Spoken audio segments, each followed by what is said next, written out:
नमस्कार साथीहरू। चाँदीको भाउ आगामी वर्षहरूमा चाहिँ सुनको भन्दा पनि धेरै रेटमा चाहिँ बिक्री हुन्छ। आउनुहोस् आजको भिडियोमा हामी कुरा गर्छौँ कसरी चाहिँ चाँदीले चाहिँ सुनलाई समेत पछाडि पारिदिन्छ भनेर।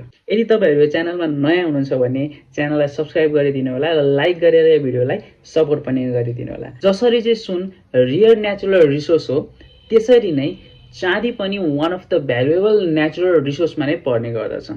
तर यसको सोर्स चाहिँ अलि बेसी भएको कारणले गर्दाखेरि यो सुनभन्दा चाहिँ यसको भ्यालु अलिकति कम नै छ। सुन जिङ्क जस्ता अन्य मेटलहरूको उत्खनन गर्ने क्रममै त्यस्तै प्रोसेसमा चाहिँ चाँदीको पनि उत्खनन गर्ने गरिन्छ। सुनको कम्पेयरमा चाँदीको सप्लाई चाहिँ एकदमै हाई छ, त्यही कारणले गर्दा पनि यसको भ्यालु चाहिँ सुन जतिको छैन। तर फ्युचरमा यदि यसको डिमान्ड धेरै मात्रामा बढ्ने हो भने के त्यो डिमान्डलाई पुरा गर्नलाई सप्लाई पुग्छ होला त? अब कसरी चाहिँ यो चाँदीको डिमान्ड चाहिँ फ्युचरमा गएर एकदमै हाई हुन्छ त? आउनुहोस् यसबारेमा हामी कुरा गरौँ। चाँदीको प्रयोग चाहिँ 2/3 अफ टाइम्स चाहिँ प्रेसियस मेटल्सको रूपमा चाहिँ युज गरिन्छ भने 1/3 अफ द टाइम्स चाहिँ म्यानुफ्याक्चरिङ मेटल्समा प्रयोग गरिन्छ। समय सँगसँगै म्यानुफ्याक्चरिङ इन्डस्ट्रियलाइजेसनहरू बढ्दै जाँदा गर्दाखेरि चाँदीको डिमान्ड पनि बढ्दै जान्छ। Like I said on the previous gold video, जहाँ चाहिँ डिमान्ड धेरै हुन्छ अटोमेटिक प्रोडक्टको भ्यालु चाहिँ त्यही अनुसारको हाई हुन्छ नै।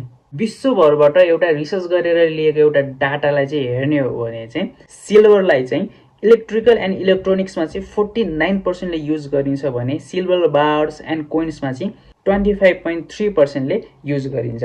त्यस्तै अरू कुराहरूमा पनि यसलाई युज गरिन्छ, but compared to all of that यसलाई चाहिँ म्यानुफ्याक्चरिङ होइन इलेक्ट्रिकल कुराहरूमा चाहिँ म्याक्सिमम युज गर्ने गरेको देखिन्छ। चाँदीलाई चाहिँ डिफ्रेन्ट इन्डस्ट्रीहरूमा चाहिँ युज गर्ने गरिन्छ। फर एक्जाम्पल अहिलेको अवस्थामा हेर्दाखेरि चाहिँ सोलर प्यानलमा पनि चाँदीको प्रयोग गर्ने गरिन्छ। यो चाँदीलाई चाहिँ एउटा पेस्टको रूपमा चाहिँ सोलर प्यानलमा युज गर्ने गरिन्छ र अहिलेको मार्केटमा हेर्ने हो भने चाहिँ सोलर प्यानलको डिमान्ड चाहिँ एकदमै हाई छ। सो फ्युचरमा चाहिँ सोलर प्यानलको डिमान्डलाई पुरा गर्नको लागि त्यही अनुसारको म्यानुफ्याक्चरिङ गर्नुपर्ने हुन्छ र सोलर प्यानलमा चाँदीको युज हुने कारणले गर्दाखेरि चाहिँ त्यही अनुसारको चाँदीको डिमान्ड पनि यो इन्डस्ट्रीहरूमा चाहिँ धेरै नै हुन्छ, जसको कारणले गर्दाखेरि यसको भाउमा चाहिँ एकदमै अन्तर चाहिँ देखिन्छ अहिलेको भन्दा। त्यसै गरी इलेक्ट्रिकल भेहिकलको इन्डस्ट्रीमा पनि चाँदीलाई चाहिँ प्रयोग गरिन्छ। नर्मल्ली कम्बस्टन इन्जिन भन्दा चाहिँ इलेक्ट्रिकल इन्जिनहरूमा चाहिँ कम्बस्टन इन्जिन भन्दा लगभग डबलै रूपमा चाहिँ चाँदीलाई चाहिँ युज गर्ने गरिन्छ। इलेक्ट्रिकल भेहिकलमा चाहिँ 25 देखि लिएर 50 ग्रामसम्म चाहिँ सिल्भरलाई युज गर्ने गरिन्छ। सो आगामी वर्षहरूमा चाहिँ यो इलेक्ट्रिक भेहिकलको डिमान्ड अझै नै हाई हुने गर्दाखेरि चाहिँ अटोमेटिक यसको कारणले गर्दाखेरि चाहिँ चाँदीको भाउमा पनि इफेक्ट आउँछ नै।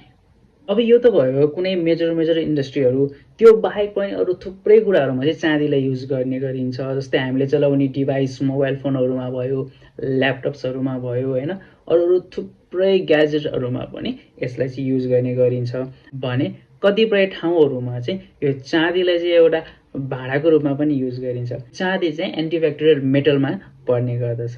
सो बढ्दो विकास सँगसँगै चाहिँ सिल्भरको डिमान्ड पनि एकदमै हाई हुँदै जान्छ। हो it will take a little bit more time, but eventually एक न एक दिन चाहिँ यो चाँदीको डिमान्ड एकदमै हाई हुन्छ, जसको कारणले गर्दाखेरि यसको सप्लाई पुर्याउन अलिकति गाह्रो हुने कारणले गर्दाखेरि फ्युचरमा गएर चाहिँ यसको प्राइस पनि त्यही अनुसारको नै वृद्धि हुन्छ। यदि यो भिडियो तपाईँहरूलाई मन परेको छ भने लाइक गरिदिनु होला र हाम्रो च्यानललाई सब्स्क्राइब पनि गरिदिनु होला। धन्यवाद।